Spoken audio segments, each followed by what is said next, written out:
আমি আল্লাহ তাআলা এই নামাজকে জাইমি সুবহানাল্লাহ।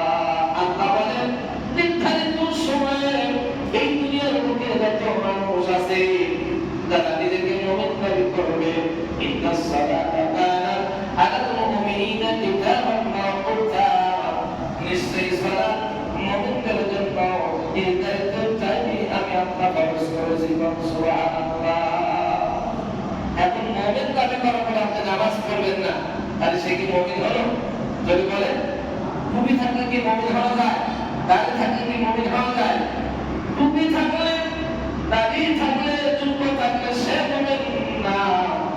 মুমিন তিনি নির্ধারিত টাইমে, নির্ধারিত যখন আযান হয়ে যায়, আযানের পরে তিনি নামাজের জামাত আদায় করে, এটা হলো আল্লাহর কাছে মুমিন। সুবহানাল্লাহ। অনেক মুমিন আছে আযান দিচ্ছে তাও কাজ করতেছে, আছে না এরকম? এই যে আজকে জুমার দিন, বিশাল বড় একটা দোয়া কবুলের দিন, হজের দিন, ঈদের দিন, আজকের দিনে অনেক মানুষ কাজে এখনো ব্যস্ত আছে। চিন্তা করতেছে হুজুর ওয়াজ করতেছে, একটু পরে যাই, একটু পরে যাই, একটু পরে যখন চলে আসবে দেখুন খুতবা শুরু হয়ে গেছে। খুতবার সময় সুন্নত নামাজ আদায় করে। খুতবার সময় কি নামাজ পড়া যায়? আছে নামাজ কি পড়া যায়? লড়াচড়া করা যায়? খুতবার সময় ওয়াজিব, আপনি খুতবার সময় এসে তাড়াহুড়া করে সুন্নত আদায় করছেন।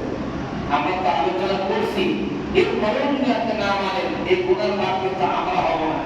আপনি শোনার পরে মানতেছেন না, গুনার ভাগ আপনাকে দিতে হবে। আপনারা হাবিব বলেন এই জন্য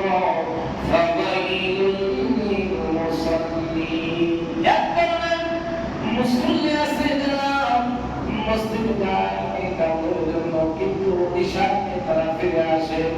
এই যে দেখেন খুতবার সময় লড়াচড়া করে, যে বাবা খুতবার সময় অনেক আছে নামাজ আদায় করে, বারবার তালকিন দেওয়া হচ্ছে আপনি একটু আগে আসেন, আপনি টাইম মতো আসবেন না, নিজের মন করা ইসলাম কোনদিন ইসলাম হবে না। বাবা বলেন ঠিক কিনা?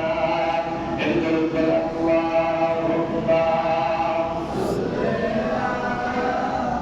سيدنا مولانا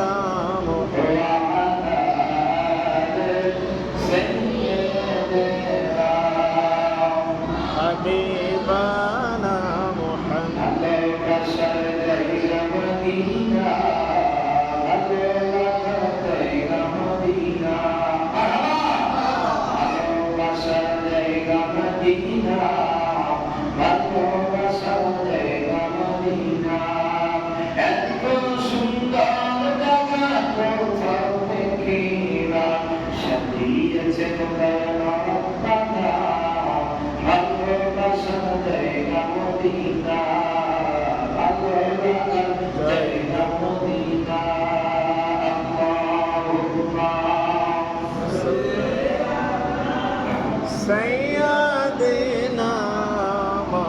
مولانا محمد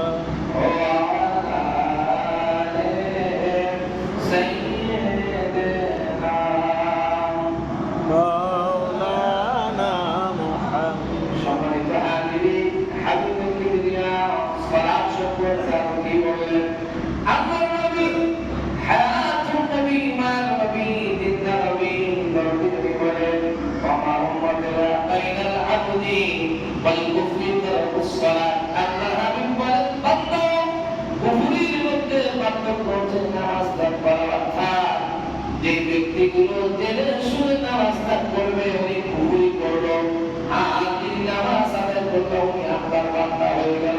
সুবহানাল্লাহ। এখন যদি একজন মারা যায়, জানাজার জন্য পাগল হয়ে যায়, এটা হলো ফরজে কিফায়া। আর পাঁচ ওয়াক্ত নামাজ আল্লাহ তাআলা ফরজ করে দিয়েছে, কিয়ামতের কোনো গুরুত্ব নাই। কথা বলে ঠিক কিনা? আল্লাহর হাবিব বলেন বাইনাল মুমিনি ওয়াল কুফরি তারাকুস সালাত। হাবিব আপনি জানায়া দেন যারা ইসলামীভাবে সালাতকে তরক করেছে তারা কুফরি করেছে। নাউযুবিল্লাহ বলেন। কুফরি হচ্ছে সবচেয়ে বড় গুনাহ। কুফরি করা, শিরক করা। তিনি নামাজ পড়লো না, উনি আল্লাহকে মানে না। বোঝা গেল ও আল্লাহ ছাড়া অন্য কারো উপাসনা সে করে। কথা বলে ঠিক কিনা?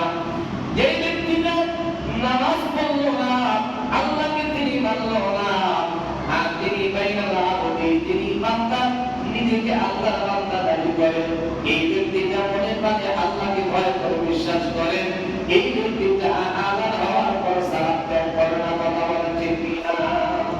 আল্লাহর হাবিবের হাদিস, নবীজি বলেন বাইনাল আব্দি ওয়া উম্মাতিহি আকুফরি তারকুস সালাত, যিনি আল্লাহর বান্দা দাবি করেন, তিনি নামাজ পড়ে, যিনি শিরক করে, কুফরি করে, এই ব্যক্তিটা নামাজ থেকে পালায় যায়। নাউজুবিল্লাহ বলেন।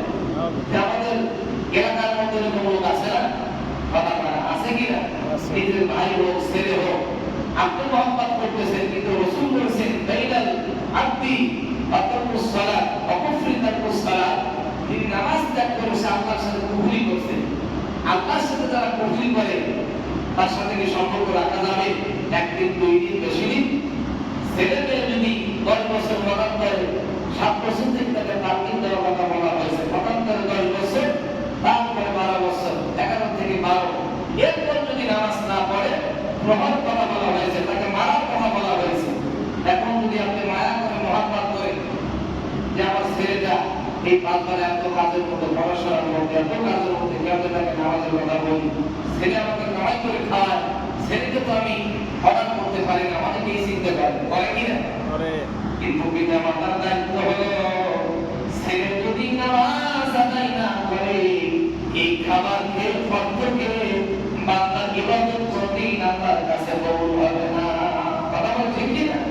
আমার ভাইরা, কাজে যারা ছেলে মেয়েদেরকে এখনো কিছু বলেন না, আপনারা অতি তাড়াতাড়ি ছেলে মেয়েদেরকে এই নামাজের কথাটা বলে দিন। আল্লাহ হাবিবের কথা কোনোদিন মিথ্যা হতে পারে না। এগুলো করে আল্লাহুম্মা সাইয়্যিদিনা মাওলানা মুহাম্মদ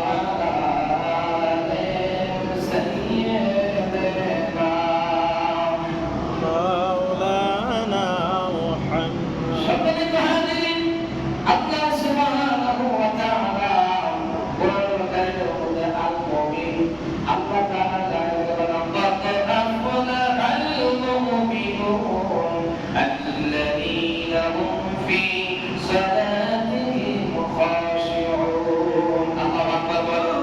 আল্লাহ বলেন قد أفلح المؤمنون, বান্দা নিশ্চয়ই সমস্ত মুমিন কর্তৃক কৃতকার্য হয়েছে যারা তাদের সালাতের মধ্যে বিনয়ী হয়েছে, যারা সালাত আদায় করে তাদের স্বভাব হবে বিনয়ী, যারা সালাত আদায় করবে তাদের ভাষা হবে নরম। সুবহানাল্লাহ।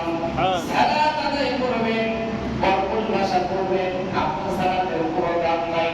এই জন্য আল্লাহ হাবিব বলেন, আল্লাহ বলেন নিঃসন্দেহে নিশ্চয়ই ওই সমস্ত মুমিন কৃতকার্য হয়েছে তাদের সালাতের মধ্যে বিনয়ী, অর্থাৎ যারা আল্লাহর ভয় অন্তরে রেখেছে, অত্যন্ত বিনয়ের সাথে নামাজ আদায় করে, তারা সফল কাম হয়েছে।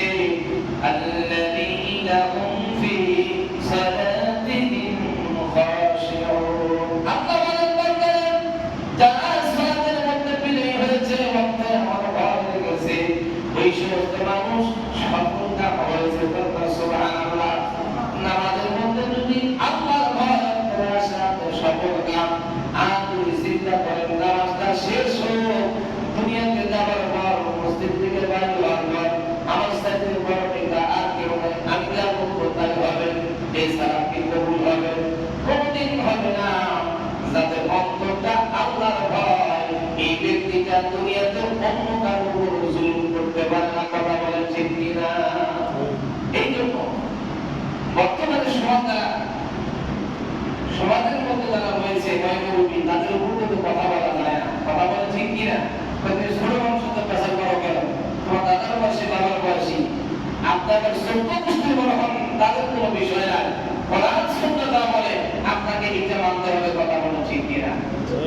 সাইয়েদনা ওমর ফারুক রাদিয়াল্লাহু তাআলা আনহু আল্লাহর হাবিবের কাছে একজন এসেছিলেন, ইয়া রাসূলুল্লাহ, অমুকে মুমিন, অমুকে কাফের, আমি মুমিন, এই বিচারটা আপনি করে দিন। আল্লাহর হাবিব বিচার করে দিয়েছেন, কাফেরের পক্ষে রায় দিয়েছে, মুসলমানের পক্ষে রায় দেয়নি।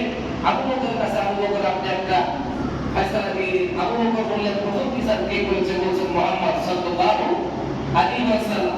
এরকম ভাবে লোকটি যখন হযরত ওমর ফারুকের কাছে আমিরুল মুমিনিন, আপনি একটা ফয়সালা দিন।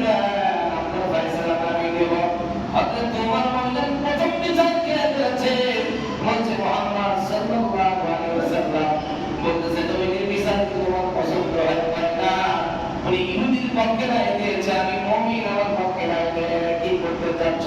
ভাই আপনি একটা ফয়সালা দিয়ে দেন। হযরত ওমর বলেন, আমি যদি ফয়সালা দিই একটু ঘরের মধ্যে যাওয়া লাগবে। ঘর থেকে খোলা তরবারি নিয়ে এসে এক গভীর গর্দান থেকে মাথাটা আলাদা করে দিয়েছে। আমাদের সমাজে যদি এরকম হতো, কিন্তু টাকা যে বেশি দেয় তার পক্ষে রায় হয়। কথা বলেন না কেন? আমাদের সমাজকে এই জন্য পরিবর্তন হচ্ছে না। আপনি নিজের বাড়ি থেকে এই আইনটা চালু করেন যে আমার বাড়ি থেকে আইন চালু করবো, যিনি দোষী তাকে দোষী সাব্যস্ত করতে হবে। আপনি যদি দোষী না, তাকে সাব্যস্ত করা যাবে না। আপনি নিজের বাড়ি ঠিক করুন, সমাজ ঠিক হয়ে যাবে। কথা বলেন ঠিক কিনা? বলে ঠিক কিনা? পাঁচ ভাইয়ের মধ্যে এক ভাই যদি একটু দুর্বল হয়, এই ভাইটা অন্য ভাইদের উপর তাকে বলে, অন্য ভাইয়ের উপর কথা বলতে পারে না। কথা বলে ঠিক কিনা? এই জন্য আমার ভাইরা, দুনিয়া কয়দিন আল্লাহ রাসূলের আইন, আল্লাহর আইন যদি আমি আপনি মানতে পারি, আমার আপনার শান্তি পরিবার ইল্লা কিলান সালামান সালামা, দুনিয়া থেকে শুধু কবরে ঢুকবেন, ঢুকতে দেরি আপনার শান্তি আসতে দেরি হবে না। আল্লাহ সুবহানাহু ওয়া তাআলা আমাদের